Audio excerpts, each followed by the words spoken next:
Do you always feel like your New Year's resolutions start off super strong in January, but by the time it hits February and March, your energy just disappears? Or maybe you told yourself that you're going to do really big things this year, yet you're procrastinating every single day. If this sounds familiar, the problem isn't actually you. It's actually the way that we were taught to set goals by our friends, family, teachers, even YouTube, that people have been teaching us to make annualized goals. But what if I told you that there is a better way? A way to achieve more in 12 weeks than most people do in an entire year. In this video, I am going to share with you the 12-week year, and this has personally helped me transform my own relationship with my goals and my vision, and I've actually been able to achieve really big things as a result. I'll also be talking about the different components that makes the 12-week year such an amazing system to use to set your goals. We're going to be talking about so many different things in this video, like how to set your vision, how to plan, how to time block, and also how to set yourself up for success knowing that you will approach pitfalls. And after watching this video, you are going to have a surefire framework to help you crush your goals this year. But before we dive into the 12-week year, I also want to talk about why annualized goal setting may not necessarily work for everyone, and it hasn't worked for me. There are actually a lot of issues when it comes to setting goals that are 12 months ahead. The first issue is that year-long goals are way too distant. When we have a distant deadline, how often are we going to act in the present moment? Typically never. And really think about it. If your teacher gives you an assignment that's due 6 months down the line, how likely are you going to act and do it? Probably not, because we only act when it counts, and we usually wait until the very last minute to take action. We tend to give ourselves more permission to procrastinate because there's so much more time ahead of us. A year feels like so much time, so if we put off tasks that are important to us, it doesn't really matter. You can just start again next week, tomorrow, next year even. Since the year is so far away, there is no sense of urgency to do it immediately. Another issue with annualized goal setting is we tend to place a huge emphasis on the beginning of the year and the end of the year. And life doesn't seem to happen in the middle of the year. We don't plan for things that happen in June, July, August. We don't think about those dates. Instead, we only think about where we're going to be in December and where we're currently at in January. So as you can probably tell, annualized goal setting really lacks that sense of accountability during the middle months. And those are the months that truly count. And there's no need or urgency to act consistently towards our goals because there's no accountability, there's no system, and we're only waiting for the months January and December to come. So when we fall into the trap of thinking that we have a lot of time to catch up later on, we're going to keep avoiding tasks that we need to do. So introducing the 12-week year. The 12-week year is a closed system that helps you plan and achieve your goals in 12-week cycles. So the core of the 12-week year is to operate as if 12 weeks is equivalent to an entire year. So instead of planning for 12 months, you are now going to be planning for the next 12 weeks. This way, there is a greater sense of urgency and control over your day-to-day, and also you're going to feel so much more aligned to show up because you have more clarity around what you want to achieve in the next 12 weeks. You no longer have this illusion that you have so much time down the line. You need to act now because every week that goes by is an entire month, and every day that goes by is an entire week. So every day that goes by counts. By compressing your time frame, you have a greater sense of urgency to get stuff done. And the beauty of the 12-week year is that you can't afford to waste time. This is really going to help you act and focus on the present moment and to take the appropriate steps to move the needle towards your vision, to the place that you want to be in the next 5 years, 10 years. The 12-week year also forces you to prioritize on things that matter to you. Things that you know that when you take these steps, you are going to move the needle towards where you want to be. The 12-week year contains 5 elements, and you need to execute on all 5 of these if you want to see success in your goals. If you only pick and choose what you want to do, you're not going to succeed in the 12-week year. You want to make sure that you're doing everything that I'm teaching you so that you can see success on the other end. So the very first component is your vision. So when you're writing your long-term vision, I want you to think of 4 different time horizons. Where you want to be in 15 years, where you want to be in 10 years, where you want to be in 5 years, and where do you want to be in 3 years. I know it's a little crazy because who are you to know where you're going to be in 15 years? Does anybody? It's really important to have a really clear vision of who you want to be. When you don't have a clear vision and you just set goals, the reason why that doesn't work is because we typically tend to set goals based on status, or we set goals for others, we set goals for external validation, and it's never deeply connected to who we are on the inside. And when we don't feel that emotional connection, we rarely action on things. We rarely execute because there's nothing deeper that is driving us even on our worst days. So what do you want? And be truthful about what you want. And the more honest you are earlier on, the more time you have to achieve what it is that you want. You don't want to just think about business or career success, but you want to think about success in your relationships, family, friends. You want to think about all key areas in your life that makes your life abundant. Because life isn't just about work, it isn't just about one category in your life, but it's about all categories working abundantly together. Another thing about setting business-related goals or career-related goals is that we rarely action on these goals unless there is a deeper why. And sometimes that deeper why is a greater extension of who we are. And this life is also about self-expression. And we can express ourselves through our business, through our careers, and it is those things that drive us to want to work harder or to work and expand these components in our lives. So what I would do is I would go through my own personal vision first, and I would write down what I want my key areas to look like in my personal life before diving into my business-related goals. And business is such a funny thing because business isn't just about making money, but it's about purpose, fulfillment, joy. Ultimately, the best vision is when you balance both your personal and your business life and being able to combine the two, because your passion often stems from your personal vision, and that same passion is going to help you move forward in your business goals as well. Having this activity really allows you to stop and think, am I living my life the way that I want to right now? And if I keep doing what I'm doing right now in the next 15 years, how will my life change? And starting this journey of working towards really big goals that you've never seen in your life before, that's really scary. And in the short term, you might feel kind of crazy, but having this big picture vision is going to carry you through even the darkest days. So the next component to the 12-week year is planning. This is your opportunity to set 2 to 3 goals that mean a lot to you. And I like to focus on only 2 to 3 key areas in my life. The reason why it's so important to limit yourself is that when we feel overwhelmed, when we find as many goals as possible, because we want to be a changed person, of course, but when we put ourselves through too many goals, we tend to spread ourselves thin, and when our energy is spread thin, we don't end up accomplishing anything. The beauty of the 12-week cycle is that you can focus on 2 to 3 key areas in this cycle, but the next cycle, you can focus on other goals, other areas of your life. It's so important to limit yourself with your goals, because the more laser focused you are with a particular goal that you want, the more likely you're going to be able to achieve it.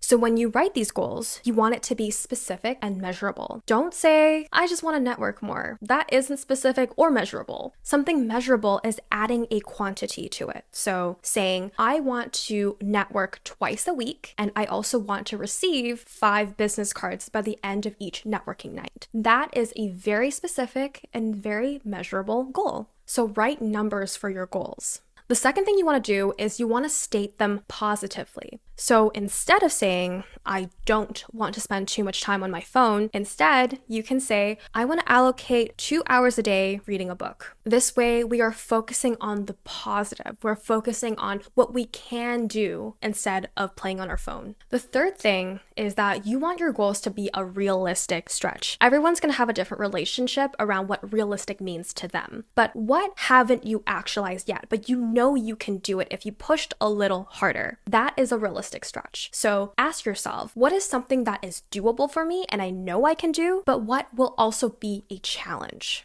A common mistake that I used to make is that when I set year-long goals, I always set really, really big goals for myself. And I just have really high expectations for myself, and I overestimate how much I can do for the next 12 months. But when the goal is so overwhelmingly big, you are not going to want to act on it. It's going to feel too scary, too daunting, too much. So make it realistic. And you have 12 weeks. 12 weeks is not that much. Do what you can and make it a realistic stretch. You may reach that goal, or you might even go further than that. You never know. But what feels realistic to you? And now, with these goals, we also need to assign tactics. You want to break down your 12-week goals into tactics. So what I would do is I would brainstorm all the different things that I can do to get myself to the goals that I've set for myself. Brainstorm and write a huge list of all the potentials. Now narrow it down to 5. We do not want to overwhelm ourselves. The more simple it can be,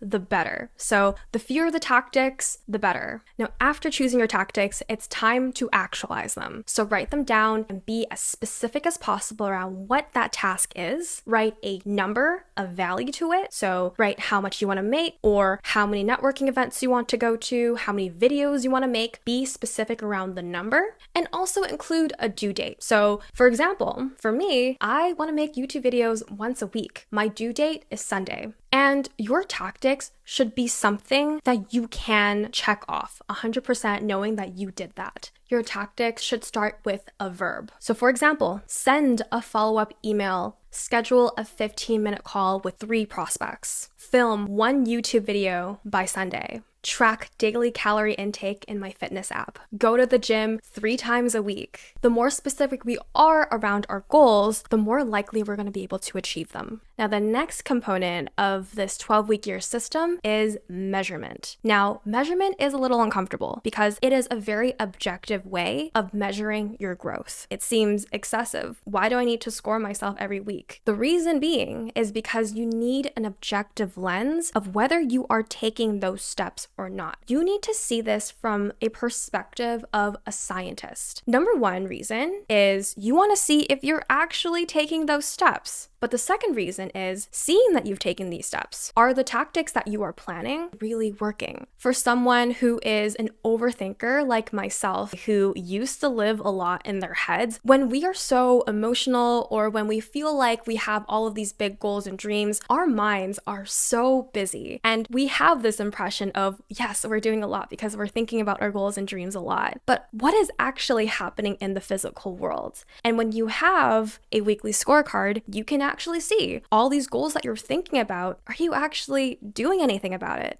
There are 2 different types of measurements. There's a lag indicator and a lead indicator. Lag indicators are end results, like your income goal, your weight loss, essentially all of your 12-week goals. Those are lag indicators. But lead indicators, on the other hand, are actions that produce results. And lead indicators are things that we may consistently do, but it may not give us immediate results. Lead indicators are what we need to pay attention to. When we only focus on what is changing, whether it's our subscriber count, whether it's our income, how many clients we get, when we only focus our attention on these external factors instead of really honing in on our action piece and our lead indicators, what happens is we tend to lose sight of our vision. We don't enjoy the process anymore, and we end up feeling really stuck, really behind, and we give up because, well, things aren't changing quickly, so why bother? Especially with weight loss. Weight loss takes consistent showing up. It doesn't only take 1 or 2 times at the gym. It's a long, lofty process, and every day that you show up at the gym counts. That is a lead indicator. And with these weekly scorecards, you don't want to just focus on the results, but you also want to focus on the actions you are taking. I want you to give every single tactic, whether these are daily or weekly habits, give them a score and check off the boxes as you go through the week to see what you've done and what you haven't done. And by the end of that week, I want you to total up all the habits that you have done as a score and divide it by what you're supposed to do, all the tactics that you had to do for that week. Now, this score is really important because it evaluates whether you are taking action. Action is what brings you forward. It's not about wishful thinking. It's not about waiting for things to happen. It's your action. It's what you're doing in the present moment. So focusing on lead indicators, focusing on the actions is what is going to massively improve your likelihood of achieving your goals. You do want to target at around 85% completion rate. And if you don't, then it is time to look for other strategies or a way that you can fix your schedule so you can implement these tactics. Another thing that I would highly recommend in terms of building greater accountability is to find an accountability group and invite all of your girls, all of the people that you know have very aligned values and very aligned goals as you. And I love this because not only do you get to deepen your relationship with your existing communities, but it's also a really great opportunity to lean on each other, especially when things get tough. And the beautiful thing about it is that they understand as well the level of sacrifice, what you need to do. And they have that similar thirst for wanting to achieve their goals as well. When you gather all of these people who also understand the importance of fulfilling your dreams, these people will help you when it gets tough. If you don't have these girlies, if you don't have these people by your side, that is totally okay because there are so many Facebook groups, so many different coaching groups as well, where you can find like-minded women or like-minded people. It's pretty easy this day and age to find people that align with your interest, your values, so I highly recommend going out of your comfort zone and finding these people. The next component to the 12-week year system is time use. So how effectively are you using your time? Very similar to money, we tend to budget our money. Every dollar has a purpose. But when do we ever budget our time? Time is a very limited resource. And if we let time go by and we don't take control of what we're doing every hour, every day, we tend to lose control over our own lives. Everything happens in the context of time. If you don't have control over your time, you don't have control over your results. So that's why it's so important to have a clear intention whenever you use your time. So if you haven't done so already, time blocking is literally the way to go because time blocking assigns every hour with a task. And these tasks may not necessarily be about work, productivity, workouts, and bettering yourself. All of these things are important to add in your schedule, but it's also important to be realistic. As human beings, we value fun, we value relationships, we value connection, we value rest. These things are just as important as the actions that we're taking towards fulfilling our goals. You have to be very realistic with yourself and you have to also be fair with yourself. Rest is just as important as work. And if you only work and you don't rest, things will go badly. You will be burnt out and you won't have enough creative energy or life force to work towards the goals that you want so bad. Time blocking and having personal ownership of your time is personal leadership. So I highly recommend going on Google Calendar to set up your time blocking system. There are also a lot of different AI tools like Motion, Reclaim.ai to help you time block with what is important to you. But I also have 3 key time blocks that you should implement in your schedule when you are implementing the 12-week year into your life. The first time block that I would implement is called a strategic block. A strategic block is 3 hours of deep focus work. No interruptions, no people, no music, just you and your work. During these strategic blocks, I like to do a variety of things. This is high focus, deep focus work, and I typically like to tap into my vision again. It's so important to do this every week because when we don't focus on our vision, we do not act with the same level of motivation that we have in January. You know, that burst of motivation and excitement. And connecting to your vision is so important, and you do this on a weekly basis to ensure that your motivation is still at an all-time high. You still feel connected to your why. The second thing that I would do during these strategic blocks is I would look at what I did in the past week. What did I do well? What didn't I do so well? What are some things that I could improve on? What limiting beliefs have I been holding on to? What would I like to implement more of the next week? I also like to go through my weekly scorecard and give myself a score, and that score is a very objective truth of whether you are taking those actions or not. I also like to reflect on the upcoming weeks, add in new events, kind of switch up my time blocking system depending on if I have any new events coming up. I like to plan for my week. And you can also use this time to work towards your goals. So your tactics and all of the money-making activities that you had set yourself out to do. You can do anything in your strategic block as long as it is an activity that is moving you forward towards your goals, like reading a book, like doing your courses, studying. And this is a very, very important part in the week because this is the opportunity to have uninterrupted time for creativity, for intellect, for stimulation, also growth. For most people, having one strategic block is more than enough, and it's actually very much sufficient. And you'd be surprised as to how much you can accomplish without your cell phone beside you or without any sort of interruptions whatsoever. The next type of time block is called buffer blocks. Buffer blocks are typically 30 minutes to an hour, and these are all allocated towards low-value activities or unplanned activities like emails, getting back to prospects, responding back to DMs. These low-value activities tend to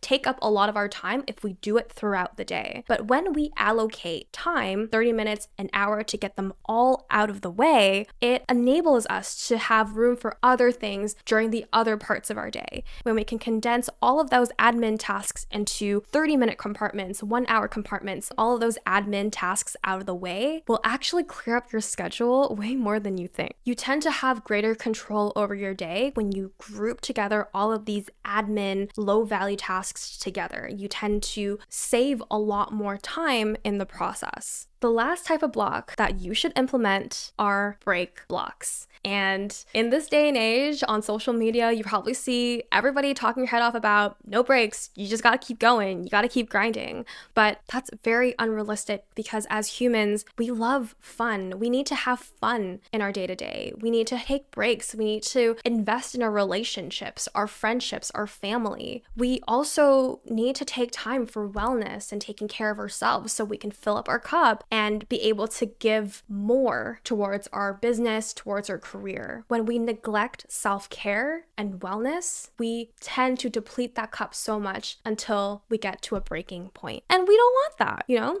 We're not here just for short-term bursts of achievement. We're here for the long term. And that comes with taking care of ourselves and our bodies and our minds. Schedule time away from your business or away from your job to invigorate and to essentially refresh yourself. You want to have a break block for at least 3 hours per week. And don't work. Please don't work. Go for a walk, go on a nice lunch with your friends, find some way to have space away from your work. And you will also be surprised as to how much inspiration can flow through you when you're not constantly working. If you can't fit all of the tactics and all of the things that you can do in your schedule, you will not be able to reach your 12-week goals. Schedule your most important activities during your prime time. The whole intent of time blocking is for you to design a life that aligns with you, that feels most productive. And it's something that is feasible for you as well. But you're also finding ways to integrate the tactics that you have set yourself to do or had committed yourself to do during the planning phase. Ultimately, if you are not in control of your time, you are not in control of your destiny.